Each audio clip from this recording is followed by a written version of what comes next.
বুরাক নামে একটি, যেটা এত বড় না আবার ছোট না, খচ্চরের চেয়ে বড়, আবার কেউ কেউ বলছেন যে ঘোড়ার চেয়ে ছোট, এরকম একটা প্রাণী এনে রাসূলুল্লাহ সাল্লাল্লাহু আলাইহি ওয়াসাল্লামের সাথে রওনা করবেন।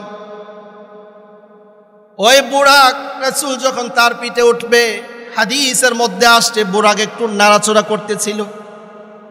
জিবরিল আলাইহিস সালাম বলে, এই রে বুরাক, তোর পিঠে আজকে আল্লাহর পরে সবচেয়ে যে সম্মানিত মানুষ, আল্লাহর পরে যার শান মান ইজ্জত, তিনি আজকে তোর পিঠে উঠবে। শোনার সাথে সাথে বুরাক সুন্দরভাবে দাঁড়ায় গেল।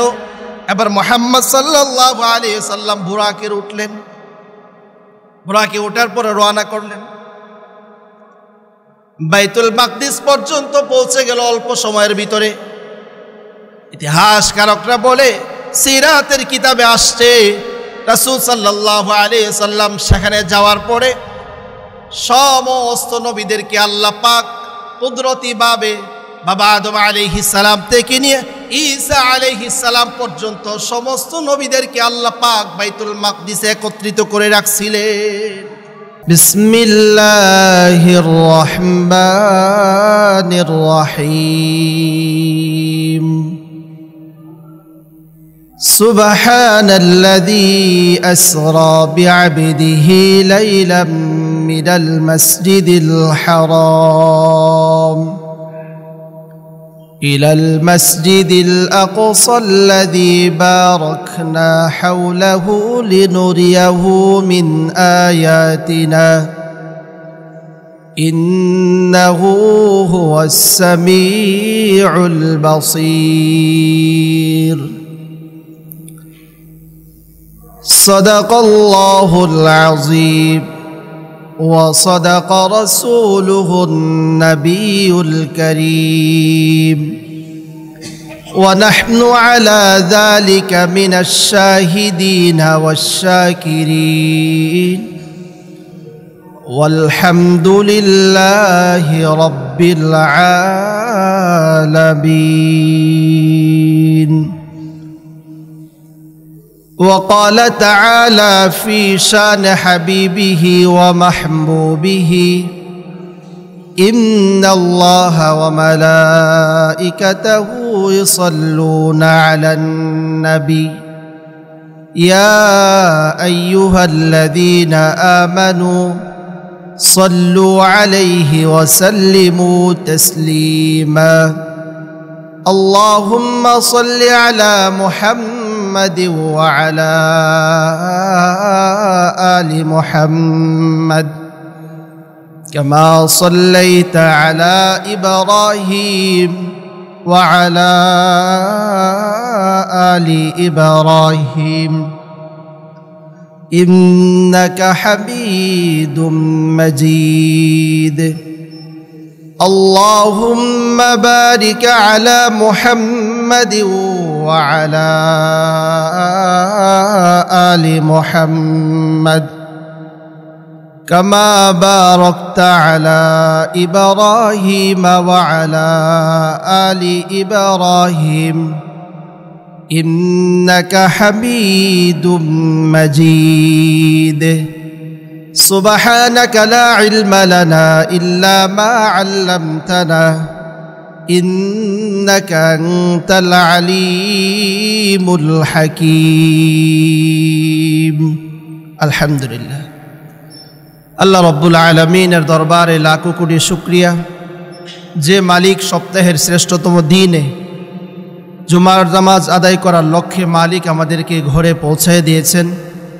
সেই জন্য সেই মালিকের দরবারে হৃদয়ের গহীন থেকে সবটুকুন ভালোবাসা উজাড় করে ওনার শেখানো ভাষা দিয়ে, ওনার দেওয়া জবান দিয়ে সকলে কালিমাতে শুকুর বলি আলহামদুলিল্লাহ। মাস হিসাবে আরবি মাস রজব মাস চলতেছে। এই মাসে কোরআনে কারীমের মধ্য থেকে একটি বিষয় রয়েছে, সেটা হলো রাসূলুল্লাহ সাল্লাল্লাহু আলাইহি ওয়াসাল্লামের ইসরা ও মেরাজ। তো আমি কালামে পাকের সূরা বনী ইসরাঈলের একটি আয়াত কারিমা পাঠ করেছি। আল্লাহ চাহে তো সে আয়াতকে সামনে রেখেই কোরআন ও হাদিস থেকে ইসরা ও মেরাজ সম্পর্কে আলোচনা করব ইনশাআল্লাহ তাআলা। যতগুলো কথা বলবো মালিক সর্বপ্রথম আমাকে, তারপর যেন আপনাদেরকে আমল করার তৌফিক দান করে, সকলে বলুন আমিন। রাসূলুল্লাহ সাল্লাল্লাহু আলাইহি ওয়াসাল্লামের সবচেয়ে বড় মুআজিজা হলো কোরআন। সমস্ত নবীদেরকে আল্লাহ পাক পৃথিবীতে এই জন্য পাঠিয়েছিলেন, যারা জাহান্নামের পথে আছে তাদেরকে বুঝে সুঝে জান্নাতের পথে আনার জন্য, যারা আল্লাহকে ভুলে গিয়েছে তারা যেন আল্লাহকে স্মরণ করতে পারে, আল্লাহ পাকের ইবাদত করতে পারে, সেজন্য আল্লাহ পাক যুগে যুগে পয়গম্বর পাঠিয়েছেন। কারোর সাথে কোরআনে কারীমের কিতাব দিয়েছেন, কারোর সাথে দেননি। তাহলে যাদের সাথে কোরআনে কারীম দিয়েছেন এরকম হচ্ছে চারজন, তার ভিতরে শ্রেষ্ঠতম নবী সাইয়্যিদুল আম্বিয়া খাতামুন নবিয়্যিন জনাবে মুহাম্মদ সাল্লাল্লাহু আলাইহি ওয়াসাল্লাম কি আল্লাহ পাক ঐশী গ্রন্থ সবচেয়ে দামি যে কিতাব কোরআন দিয়েছে তা হলো কোরআন। আর রাসূলুল্লাহ সাল্লাল্লাহু আলাইহি ওয়াসাল্লামের সবচেয়ে বড় মুআজিজা হলো যে তিনি আল্লাহ পাকের পক্ষ থেকে কোরআনে কারীম পেয়েছেন। তো আল্লাহ পাক রাসূলুল্লাহ সাল্লাল্লাহু আলাইহি ওয়াসাল্লামকে আরেকটা মুআজিজা দিয়েছেন, তা হলো এক রাত্রির ভিতরে মক্কা থেকে বাইতুল মাকদিস এবং বাইতুল মাকদিস থেকে এক এক করে ধারাবাহিকভাবে সপ্তম আসমান, তারপরে আল্লাহ পাকের সিদরাতুল মুনতাহা পর্যন্ত, তারপর আল্লাহর সাথে দেখা করা, কথা বলা, তারপরে হাদিয়া নিয়ে আসা, হাদিয়া দেওয়া, সব কিছু এক রাত্রির মধ্যে হয়ে যাওয়া, সেটাও একটি আশ্চর্যের বিষয়, আর সেটাও একটা মুআজিজা। আর তা হলো রাসূলুল্লাহ সাল্লাল্লাহু আলাইহি সাল্লামকে আল্লাহ পাক এক রাত্রিতেই তা করেছেন। কোনো বিষয় হলো যে মানুষের যখন বিভিন্ন দিক থেকে পেরেশানি আসে, তখন আমরা মানুষকে বলি যে আপনি কি করেন, একটু রেস্টে থাকেন, একটু রেস্ট করেন, অথবা বিশ্রাম করেন, অথবা কি করেন, কোথাও থেকে ঘুরে আসেন। মানুষ যখন বিপদে পড়ে তখন মানুষের চেহারা, মানুষের চিন্তা চেতনা সব কিছুই পরিবর্তন হয়ে যায়। ঠিক রাসূলুল্লাহ সাল্লাল্লাহু আলাইহি ওয়াসাল্লাম মক্কাতে যখন দাওয়াত দিয়েছিলেন, মানুষ তো দাওয়াত গ্রহণ করে নাই। তো রাসূলুল্লাহ সাল্লাল্লাহু আলাইহি ওয়াসাল্লাম মনে বড় কষ্ট নিয়ে তিনি তায়েফে গিয়েছিলেন। তো তায়েফে যাওয়ার পরে তায়েফ থেকেও আবার রাসূলুল্লাহ সাল্লাল্লাহু আলাইহি ওয়াসাল্লাম তারা তো ঈমান গ্রহণ করেই নাই, দাওয়াত গ্রহণ করেই নাই, বরঞ্চ রাসূলুল্লাহ সাল্লাল্লাহু আলাইহি ওয়াসাল্লামকে তারা বিভিন্নভাবে আঘাত করে উনাকে রক্তাক্ত করেছে। তো তিনি এক তো হয়েছে, মক্কার কুরাইশ কাফেরেরাও ঈমান আনে নাই। রাসূলুল্লাহ সাল্লাল্লাহু আলাইহি ওয়াসাল্লামের জীবন, উনার সব সময় চিন্তা, উনার সব সময় একটি পেরেশানি ছিল যে মক্কার লোকেরাই ঈমান আনে না, তাহলে কিভাবে কি হবে। তাহলে এই পেরেশানির ভিতর থেকেই তিনি আবার ইচ্ছা করলেন, যেহেতু মক্কাবাসী ঈমান আনে না, তো আমি তায়েফ যাই, ওখানে গিয়ে দ্বীনের দাওয়াত দিই, দেখি তারা ঈমান আনে কিনা।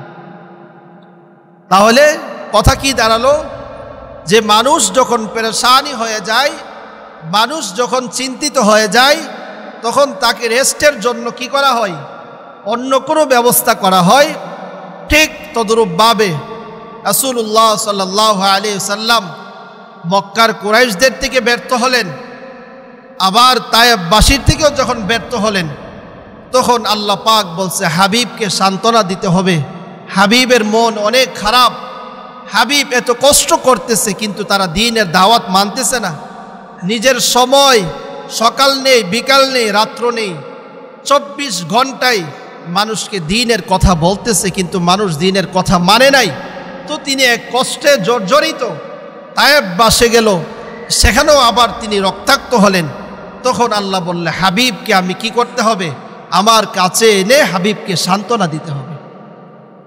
মেরাজের মূল কাহিনী কি ছিল, এটা ছিল যে হাবিবকে আমি কি করতে হবে, সান্ত্বনা দিতে হবে, হাবিবকে সান্ত্বনা দিতে হবে। হাবিবকে একটু সান্ত্বনা দিতে হবে যে হাবিব আপনি টেনশন করেন না, আমি আল্লাহ কিন্তু আপনাকে ছাড়ি নাই। মক্কার কাফের মুশরিক যারা আছে তারা ঈমান না আনুক, তারা ঈমান গ্রহণ না করুক, কিন্তু আমি আল্লাহ আপনাকে কি করি নাই, ছাড়ি নাই। আমি আল্লাহ আপনাকে ছাড়ি নাই, আপনার কষ্টের কোনো কারণ নেই। রাসূলুল্লাহ সাল্লাল্লাহু আলাইহি সাল্লাম এতগুলো কষ্টের পরেই আল্লাহ পাক এক অলৌকিক ঘটনা ঘটালেন। সেই জন্য কোরআনে কারীম সেটা হলো অলৌকিক এক ঘটনা, যার কারণে আল্লাহ আশ্চর্যান্বিত একটি শব্দ ব্যবহার করেছেন, তা হলো সুবহান। অর্থ কি? মহান, মহিমাময়, পবিত্র আল্লাহ পাক বলছেন সুবহান। কারণ ইসরা মেরাজ যেদিন রাসূলুল্লাহ সাল্লাল্লাহু আলাইহি সাল্লামের হয়েছিল, ব্যাপারটা ছিল আশ্চর্যের বিষয়। কারণ জিবরিল আলাইহিস সালাম ইচ্ছা করলে কিন্তু ঘরের দরজা দিয়েও আসতে পারতেন, কিন্তু সেই রাত্রিতে ঘরের দরজা দিয়ে আসে নাই। উপরের ছাদ পেঠে জিবরিল আলাইহিস সালাম নিচে নামছেন। ওর থেকে বোঝা যায় যে একটি আশ্চর্যের বিষয়। বিদায় কোরআনে কারীমে আল্লাহ বলছে সুবহানাল্লাযী আসরা। দেখবেন কোনো কিছু যখন অনেক কিছু দেখানোর পরে মানুষ কি বলে? সুবহানাল্লাহ। মানে মনে করেন কথার কথা, আমাদের দেশে সর্বোচ্চ বিল্ডিং কত?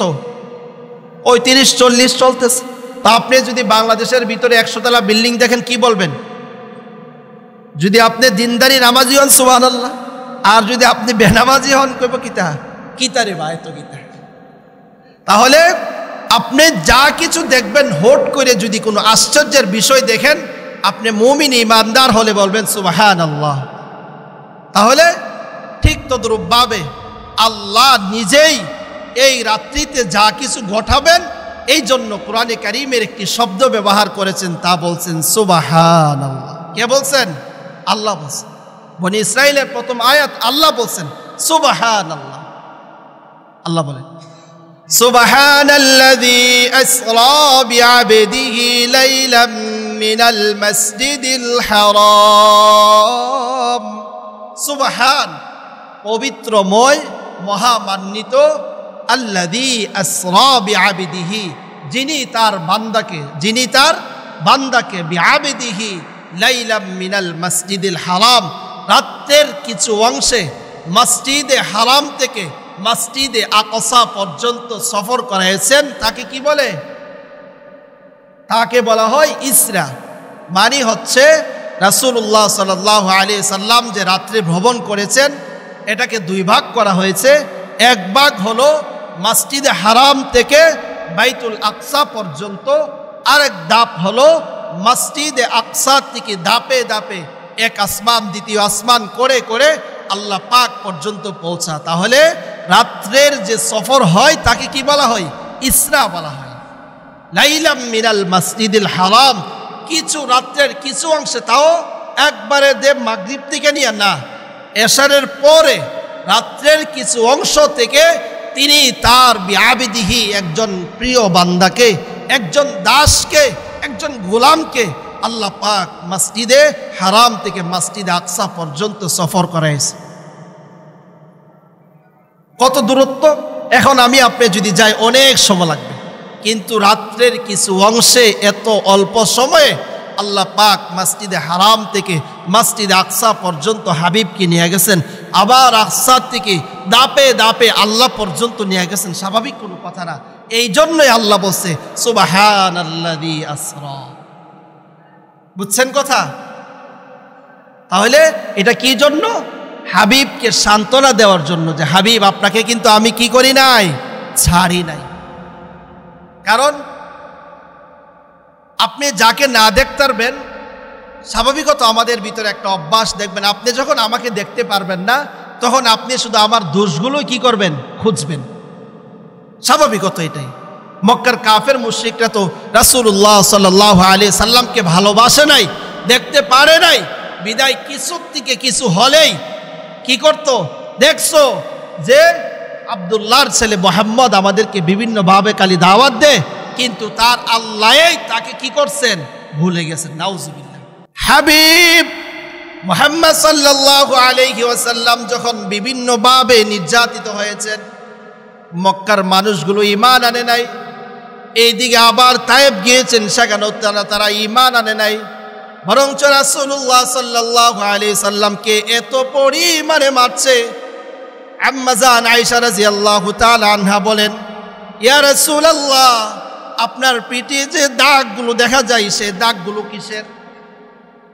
আপনার কি ছোট সময় বসন্ত হয়েছিল কিনা বা ফক্স বের হয়েছিল কি?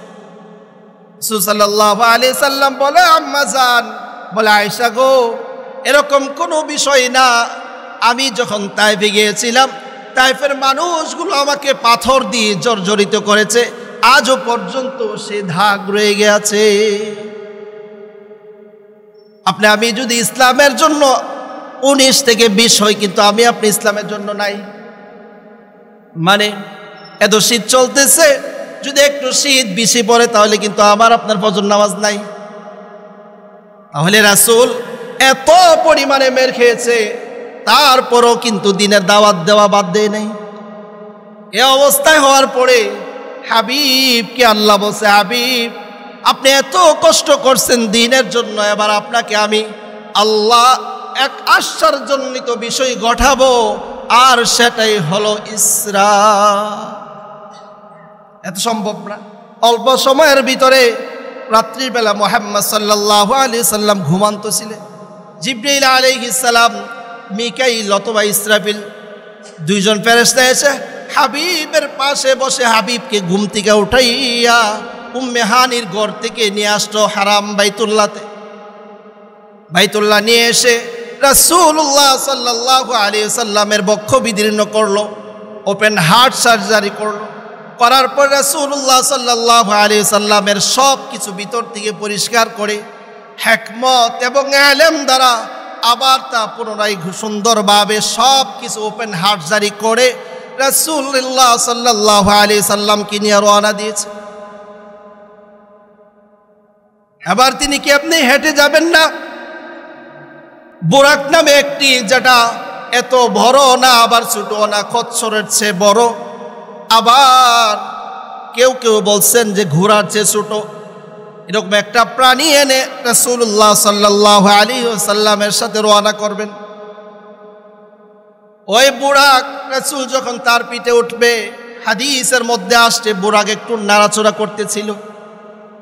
জিবরিল আলাইহিস সালাম বলে, এই রে বুরাক, তোর পিঠে আজকে আল্লাহর পরে সবচেয়ে যে সম্মানিত মানুষ, আল্লাহর পরে যার শান মান ইজ্জত, তিনি আজকে তোর পিঠে উঠবে। শোনার সাথে সাথে বুরাক সুন্দরভাবে দাঁড়ায় গেল। এবার মুহাম্মদ সাল্লাল্লাহু আলাইহি সাল্লাম বুরাকে উঠলেন। বুরাকে ওঠার পরে রওনা করলেন। বাইতুল মাকদিস পর্যন্ত পৌঁছে গেল অল্প সময়ের ভিতরে।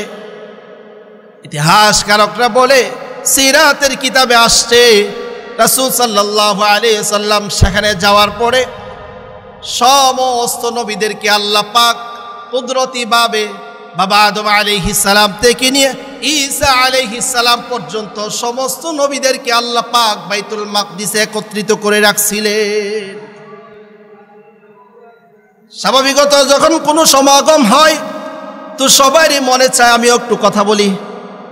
এক এক করে বাবা আদম আলাইহিস সালাম থেকে নিয়ে শেষ পর্যন্ত ঈসা আলাইহিস সালাম পর্যন্ত এক এক করে সবাই অল্প অল্প করে কথা বলল, সবার কথা সবাই শুনলো। কিন্তু যখন রাসূল ভাষণ দিল, সমস্ত নবীরা বলে উঠল, এই হলো মুহাম্মদ। এই জন্যই আল্লাহ পাক মুহাম্মদ সাল্লাল্লাহু আলাইহি সাল্লামকে এত শান, এত মর্যাদা দিয়েছে।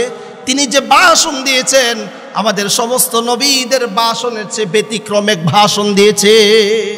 তো রাসূলুল্লাহ সাল্লাল্লাহু আলাইহি ওয়াসাল্লাম যে সাইয়্যিদুল আম্বিয়া খাতামুন নবিয়্যিন, তিনি যে সর্বশ্রেষ্ঠ নবী, ওই দিনে সমস্ত নবীদের ভাষণে সমস্ত নবী বলছে, আমরাও ভাষণ দিয়েছি, কিন্তু মুহাম্মদ সাল্লাল্লাহু আলাইহি সাল্লামের মতন ভাষণ আমাদের হয় নাই।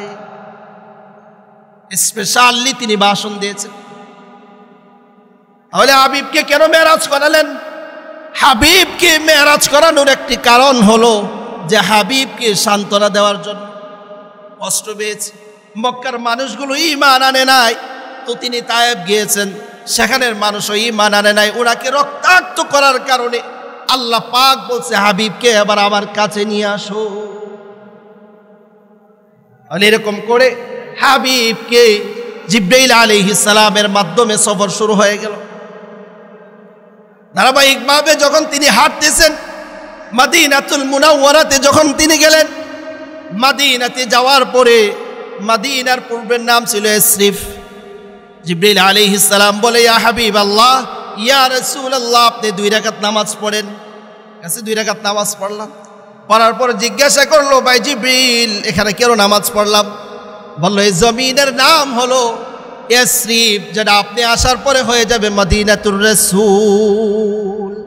সেটার নাম ছিল আগে ইসরিফ, এখন আপনি যাওয়ার পরে আপনি মক্কা থেকে হিজরত করে আসবেন, সেটার নাম হয়ে যাবে মদিনাতুর রাসূল, যেটা আমরা এখন মদিনা শরীফ বলি। তারপরে আবার সামনের দিকে চলতে লাগলো। সামনে যাওয়ার পর আবার এক জায়গায় গিয়ে বলল, ইয়া রাসূলুল্লাহ, আপনি 2 রাকাত নামাজ পড়েন। তো রাসূল আবার 2 রাকাত নামাজ পড়লো। বলল, জিবরিল ভাই, বুঝলাম না এখানে কেন নামাজ পড়াইলা?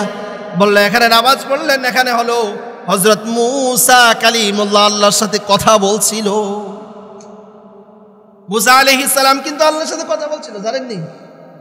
মূসা আলাইহিস সালাম আল্লাহর সাথে কথা বলছিল, যদিও ভালো করে বলতে পারে না, বলার আগে শেষ। তাহলে ঠিক আছে, আবার সামনের দিকে গেল।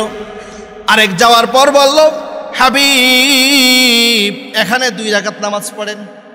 নামাজ পড়ার পর জিজ্ঞাসা করলো, ভাই জিবরাইল, এখানেও কেন 2 রাকাত নামাজ পড়াইলা? বলে, এখানে নামাজ পড়াইলাম এই জন্য, এখানে ঈসা ইবনে মারইয়াম আল্লাহর পক্ষ থেকে পৌত পবিত্র অবস্থায় বাবা ছাড়া পৃথিবীতে আসছিল হযরত ঈসা আলাইহিস সালাম। ঈসা আলাইহিস সালামের কি বাবা ছিল নাকি? ঈসা আলাইহিস সালামের বাবা ছিল না, এটা আল্লাহর পক্ষ থেকে। আল্লাহ পাক বাবা ছাড়াও পারেন, মা ছাড়াও পারেন, এটা আল্লাহ দেখানোর জন্য, এটা আল্লাহ পাকের একটি হিকমত। তো নামাজ শেষ হলো, এবার বাইতুল মাকদিসের সামনে গেল। যাওয়ার পর বুরাকটা রাসূল বাঁধলেন। সমস্ত নবীরা, সমস্ত পয়গম্বররা যখন বাইতুল মাকদিসে যেত, বাইতুল মাকদিসে যাওয়ার পর ওনাদের যে বুরাক ছিল, সেই বুরাকটা তিনি রাখতেন, বাঁধতেন। তো হাবিব সেম এরকম করে ওনার বুরাকটা বাঁধার পরে মসজিদের ভিতরে ঢুকলেন। ঢুকে দেখে সমস্ত নবীরা নামাজের জন্য প্রস্তুতি নিয়ে আছে। তাফসীর কারকরা বলছে যে নামাজ কি আল্লাহ পাকের সাক্ষাতের আগে না পরে হইল। এর থেকে বোঝা যায় যে হাবিব যেখানে বাইতুল মাকদিসে ইমামতি করেছেন, সেটা হলো আল্লাহ পাকের পক্ষ থেকে সমস্ত নবীদের সাথে সাক্ষাৎ করে, আল্লাহর সাথে সাক্ষাৎ করার পরে যে নামাজ হয়েছে, সেটা হলো ফজরের নামাজ। লাইলাম মিনাল মসজিদিল হারামি ইলাল মসজিদিল আকসা, যে রাত্রির কিছু অংশে তিনি আল্লাহ পাকের দিদার নসিব হয়েছে, যেটা কোনো নবীর হয় নাই। মুসা কালিমুল্লাহ আল্লাহর সাথে দেখা করার জন্য কথা বলতে বলতে এক পর্যায়ে বলতেছে, আল্লাহ, তোমার সাথে এতদিন কথা বলছি, আজকে আমার মুসার মনে চায় তোমাকে দেখে কথা বলি। আল্লাহ বলছে, মুসা, তুমি আমার সাথে কথা বলবা, আমার সাথে যদি কথা বলতে চাও তুমি মুসা, কিন্তু মুসা ঠিক থাকতে পারবা না। এখন দেখবেন সাধারণ কোনো মানুষ যখন কোনো মানুষের সাথে কথা বলে, মোবাইলে কথা বলে অথবা না দেখে কথা বলে, কথা বলতে বলতে এক পর্যায়ে মনে চায় দেখে কথা বলি, এরকম না? বিষয়টা এরকম। মুসা কালিমুল্লাহ আল্লাহর সাথে কথা বলতে বলতে এক পর্যায়ে বলে, আল্লাহ, তোমার সাথে আমার দেখা করে কথা বলার মনে বড় ইচ্ছা। আল্লাহ বলছে, ঠিক আছে মুসা, আমার তাজাল্লি তুমি মুসা কিন্তু টিকতে পারবা না। আল্লাহ ফালাম্মা খাররা তাবায়ানাতিল জিন্নু, যখন মুসা আলাইহিস সালাম আল্লাহর সাথে দেখা করার ইচ্ছা করলেন, তো আল্লাহ বলছে, ঠিক আছে মুসা, তুমি নাছুর বান্দা, তোমাকে আমি দেখা দিব, তবে সরাসরি না, তুমি তুর পাহাড়ে তাকাইবা, আর আমি আল্লাহর নূর তুর পাহাড়ে চলে আসবে। মুসা আলাইহিস সালাম তুর পাহাড়ে তাকাতে দেরি হলো, মুসা আলাইহিস সালাম অজ্ঞান হয়ে পড়লেন। আল্লাহ বললেন, মুসা রে, আমি কিন্তু আগে বলেছি তুমি আমার সাথে কথা দেখে দেখে বলতে পারবা না? তাহলে এরকম করে হাবিবকে আল্লাহ কত কাছে নিয়েছে, হাবিবকে আল্লাহ কত কাছে নিয়েছে। এক এক আসমান করে যেতে যেতে ফাকানা কাবা কাউসাইনি আও আদনা, এত কাছে চলে গেল যে আল্লাহ এবং হাবিবের এত কাছে, যে সামনে সামনে এত কাছে হয়েছে। কাবা কাউসাইনি, দুই ধনুক বা দুই তীর যদি একত্রিত করেন তাহলে অল্প জায়গা বাকি থাকে। এই পর্যন্ত হাবিব এবং আল্লাহ একসাথে হয়ে গেলে, এখন যাওয়ার পরে কি দিছে? আল্লাহর উপর তো আর কোনো হাদিয়া নাই। আল্লাহকে হাদিয়া দেওয়া যায় নাকি? আল্লাহকে তো কোনো হাদিয়া দেওয়া যায় না।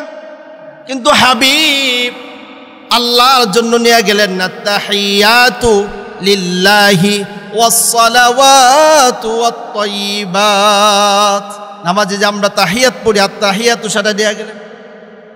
দেখেন আল্লাহর হাবিব, আমি বারবার আপনাদেরকে বলি, হাবিব এত পরিমাণে উম্মতকে ভালোবাসেন যে আরশে আজিমে যাওয়ার পরেও কিন্তু উম্মতকে ভুলে নাই। আমি আপনি যখন খুশি থাকি স্ত্রীর কথা ভুলে যাই, নিজের সন্তানের কথা ভুলে যাই, কিন্তু হাবিব আল্লাহর কাছে যাওয়ার পরেও যখন বলল আপনার কি লাগবে, তখন বলছে লাস আলুকা, আমি আবার ফাতেমার জন্য চাই না, আমি আবার হাসাইন হুসাইনের জন্য চাই না, আমি আপনার কাছে উম্মত চাই। আল্লাহ বলছে এখানে উম্মত, এখানে উম্মত, হ্যাঁ এখানে উম্মত। তাহলে আল্লাহ পাকের পক্ষ থেকে হাদিয়া দেওয়া হলো 50 ওয়াক্ত নামাজ। আল্লাহ বললেন হাবিব এখানে আসছেন, আপনাকে কি দিব? আপনাকে আমি আল্লাহ উম্মতের জন্য 50 ওয়াক্ত নামাজ দিলাম। 50 ওয়াক্ত নামাজ নিয়ে হাবিব চলে আসবেন। আবার ধারাবাহিকভাবে নবীদের সাথে দেখা করে করে গেছেন। যখন ষষ্ঠ আসমানে আসলেন, মুসা কালিমুল্লাহর সাথে কথা, মুসা বলে মুহাম্মদ সাল্লাল্লাহু আলাইহি ওয়াসাল্লাম, আল্লাহ আপনাকে কি দিয়েছে? বলতেছে আল্লাহ পাক আমাকে 50 ওয়াক্ত নামাজ দিয়েছে। কত ওয়াক্ত? হ্যাঁ সবাই বলেন কত ওয়াক্ত? 50 ওয়াক্ত নামাজ দিয়েছে। মুসা আলাইহিস সালাম বলতেছে মুহাম্মদ সাল্লাল্লাহু আলাইহি সাল্লাম আপনার উম্মত 50 ওয়াক্ত নামাজ পড়তে পারবে না। এখন বলেন আপনাদের কাছে প্রশ্ন, যদি 50 ওয়াক্ত নামাজ আমাদেরকে দিত আজকে কি অবস্থা হইতো? হ্যাঁ বলেন সবাই। 50 ওয়াক্ত নামাজ 5 ওয়াক্তই পড়েন না, যদি 50 দিত তে তো আর মুসল্লি নাই, ইমাম নাই, খতিব নাই, কেউ নাই। মুসা আলাইহিস সালাম বলে হাবিব আল্লাহ পাক আপনাকে 50 ওয়াক্ত নামাজ দিয়েছে, আমিও কিন্তু উম্মত চালাইছি। বুঝেন নাই মনে হয়? দেখবেন কিছু টেরা মানুষ হলে ভাই আমিও কিন্তু এর সাথে চলে আইছি, কিন্তু মানুষ বলা না। মুসা আলাইহিস সালাম বলে হাবিব আপনার উম্মত 50 ওয়াক্ত নামাজ পড়তে পারবে না, আপনি আল্লাহর থেকে আরো কমায় আনেন। তো তাফসীরের মধ্যে আসছে মুসা আলাইহিস সালামের একটা আশা ছিল যে আমি আল্লাহকে দেখব, কিন্তু আমি আল্লাহর নূর দেখার পরে আমি অজ্ঞান হয়ে গেছি। আর হাবিব মুহাম্মদ সাল্লাল্লাহু আলাইহি ওয়াসাল্লাম সরাসরি আল্লাহর সাথে কথা বলে আসছে। এই জন্য মুসা কালিমুল্লাহ রাসূলের চেহারার দিকে তাকায় তাকে আর বলে এই চেহারা মাত্র আল্লাহ পাককে দেখে আসছে।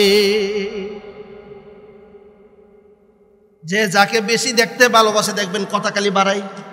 বুঝেন নাই? যারা ইয়াং জেনারেশন আছেন বুঝছেন তো, বান্ধবীর সাথে যখন কথা বলে কথা শেষ হয়ে যায় আবার আরেক বিষয় ওঠা। তো মুসা কালিমুল্লাহর একটা ইচ্ছা ছিল যে হাবিব যাইতো আল্লাহকে সরাসরি দেখে আসছে, আমি হাবিবের সাথে কথা বলি, হাবিবকে জিজ্ঞাসা করি কি দিছে। কারণ প্রথম আসমানে, ষষ্ঠ আসমানে, সপ্তম আসমানে কিন্তু আমাদের বাবা ইব্রাহিম খলিলুল্লাহ ছিলেন, তিনি কিন্তু বলে নাই যে আপনি আবার আল্লাহর কাছে যান। ষষ্ঠ আসমানে যখন মুসা কালিমুল্লাহ বলল আপনি আবার মালিকের কাছে যান, আপনার আল্লাহর কাছে যান, গিয়া বলেন যে যেন কমায় দে। হাবিব আবার উঠলেন, ওঠার পরে গিয়া বললেন, উম্মত আমার 50 ওয়াক্ত নামাজ পড়তে পারবে না। আল্লাহ বলে ঠিক আছে 5 ওয়াক্ত কমাইলাম। আবার যখন মুসার সাথে দেখা বলে কি করছো, 5 ওয়াক্ত কমায় 45 দিস। আবার ধারাবাহিকভাবে 5 ওয়াক্ত, আবার বলে যা 45 ওয়াক্ত পড়তে পারবে না, আপনি আবার যান। আবার গেল, আবার আল্লাহ বললেন ঠিক আছে উম্মত যদি না পারে তাহলে আমি 5 ওয়াক্ত কমায়া 40 করলাম। এরকম ধারাবাহিকভাবে 9 বার যাওয়ার পরে 45 ওয়াক্ত নামাজ কমালো। এরপরে আবার মুসার সাথে দেখা, মুসা বলে কি 45 ওয়াক্ত কমায় আল্লাহ পাক 5 ওয়াক্ত দিস। তো মুসা আলাইহিস সালাম বলে, হাবিব আপনার উম্মত কিন্তু 5 ওয়াক্ত নামাজও পড়তে পারবে না। পড়েন নাকি আপনারা? এখন দিছে আর সবার সুন্দর হয়ে গেছে, 5 ওয়াক্ত পড়েন না। কারণ মুসা আলাইহিস সালাম বলে আমি কিন্তু উম্মত চালাইছি, কত কষ্ট কত জ্বালা আমি মুসা কালিমুল্লাহ কিন্তু জানি। মুসা আলাইহিস সালাম আবার বলতেছে, হাবিব আপনি 45 ওয়াক্ত কমাইছেন, আবার যান। তখন রাসূল বলে, আমার কষ্ট হয়, আমার লজ্জা হচ্ছে, আমি আবার আল্লাহর কাছে যাব, গিয়ে আবার বলবো। কারণ কয়বার গেলাম? 9 বার।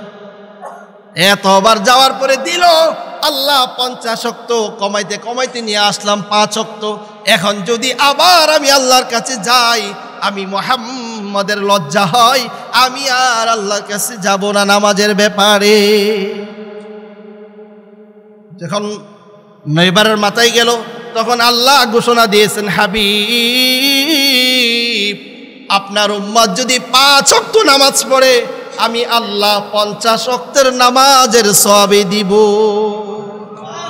কারণ আল্লাহ কিন্তু কি করেন না, ওয়ালান তাজিদা লিসুন্নাতিল্লাহি তাবদীলা। আল্লাহ পাক যা বলেন, আল্লাহ পাক যা করেন তার কোনো বদল বদল করে না। কারণ আমরা না করি, ওই ভাই ঠিক আছে কয়তটা আমরা পরিবর্তন করি।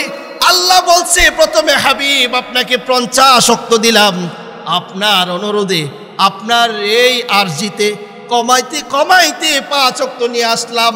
আপনার কোন উম্মত যদি 5 ওয়াক্ত নামাজ পড়ে আমি আল্লাহ 50 ওয়াক্তেরই সওয়াব দিব। কারণ আমি আল্লাহ বলছি, মান জাআ বিল হাসানাতি ফালাহু আশরু আমসালিহা।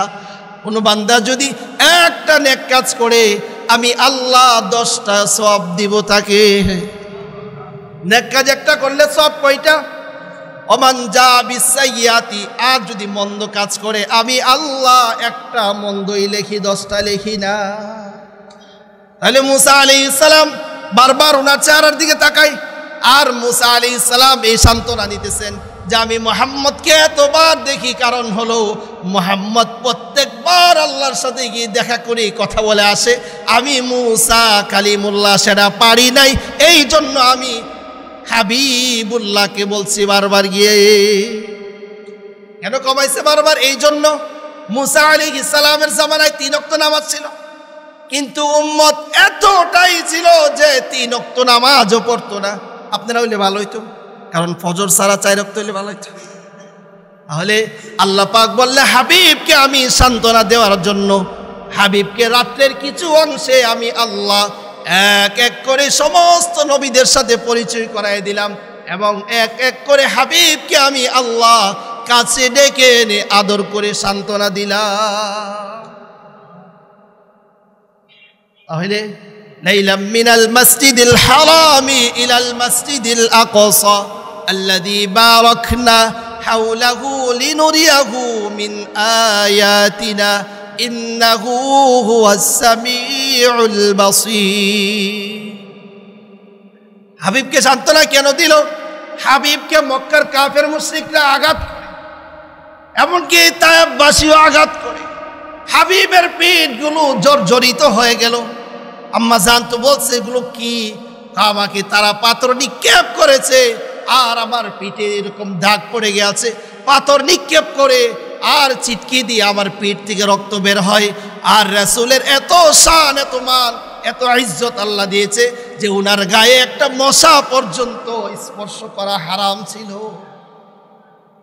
এত কষ্টের পরে কি করছেন আল্লাহ? বলছে হাবিব আপনাকে আমি সান্ত্বনা দিব, হাবিব আপনাকে আমি ইজ্জত দিব। আমি আল্লাহর নাম যেখানেই থাকে আপনি মুহাম্মাদের নাম সেখানেই থাকবে।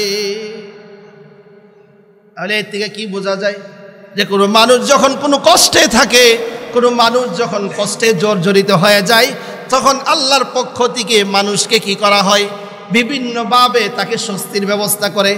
আর হাবিবকে স্বস্তির ব্যবস্থা করলেন, আল্লাহ ডেকে নিয়ে আল্লাহ পাকের কাছে বসায় কথা বললে। এর থেকে কি বোঝা যায়? এর থেকে বোঝা যায় যদি আমার আপনার জীবনে নামাজ হয়ে যায়, এর থেকে বোঝা যায় যদি আপনি আমার জীবনে 5 ওয়াক্ত নামাজ হয়ে যায় সওয়াব পাবে 50। এর থেকে বোঝা যায় আপনি আমাকে জান্নাতে নিয়ে যাবে এই নামাজ। তাহলে এবার হবে তো ইনশাআল্লাহ? কবে থেকে হবে ইনশাআল্লাহ? আল্লাহ ভালো জানে। 50 ওয়াক্ত যদি থাকতো মুসলমান, মুসল্লিকা ইমাম সতি কোনো ব্যক্তি ইমামতি আর করতো না।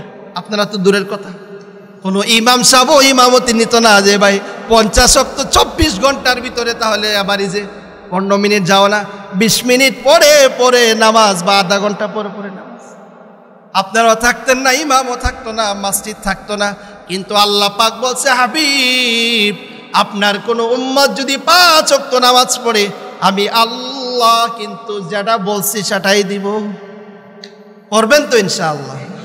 কি ইনশাআল্লাহ? ফজর নামাজ পড়বেন তো ইনশাআল্লাহ?